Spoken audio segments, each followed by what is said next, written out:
Look at this, look at this, look at this script, look at this. So all it does is it just makes you vision a little bit blurry, a little bit vignetted when you're trying to zoom like normally. There's a little stamina drain, so it makes it like you can't just hold right mouse button to zoom without any binoculars. You need something, you need a scope to get like a look far away. And even if you do have these things, you still have to stand still to be able to zoom with like an optic or a scope or binoculars. So now, during movement, even if you do have a scope or an optic, you can't see, and the blur is much stronger and you get a bigger stamina drain.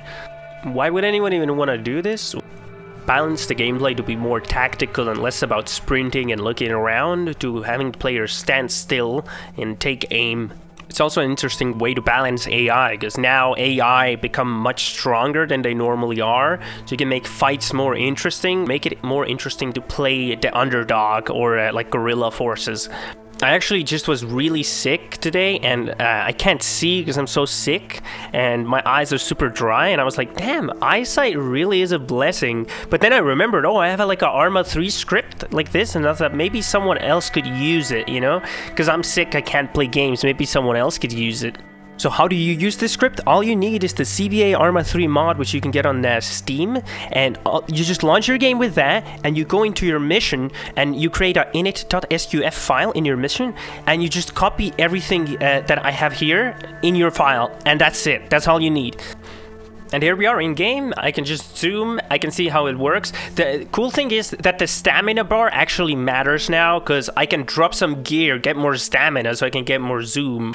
You can modify the script in any way you want. I can just go over the basics of the script, but this is like really easy. You can add suppression to this, so you can have suppression makes you more, like makes it harder, or maybe this effect only works if you're suppressed. So you can just do a lot of things with it. Just go ahead. I'll go over the basics on how it works.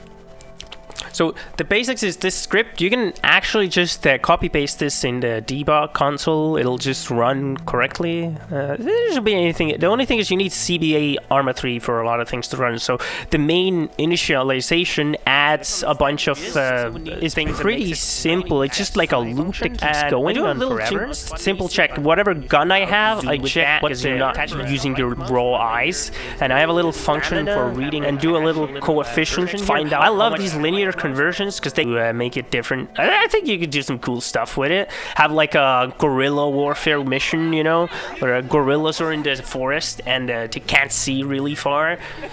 Yeah, like that would be pretty cool. You could use it. I think playing like this all the time probably doesn't fit the game, but if you make a mission where the AI is designed around the player being a little bit weaker than they normally are, I think it could make some interesting, very, very interesting situations where you have normally like 5 players can kill 20 enemies easily. Now you can't zoom, so you can't zoom as far. You're like hindered a lot, so you can make firefights more interesting when you're trying to play like, oh, we're just 5 gorillas in the forest trying to fight, you know, the like US army or the Russian army, which are like very like strong conventional forces. So yeah, that would be like really cool way to use this. Or I guess you could just use this if you want to simulate what it's like to being sick when your eyes are really dry and you can't see, because that's how it feels like, at least to me. I was like, yeah, this is exactly like that script. It's pretty like cool that I made a script to how I felt like years later. But yeah, that's about it.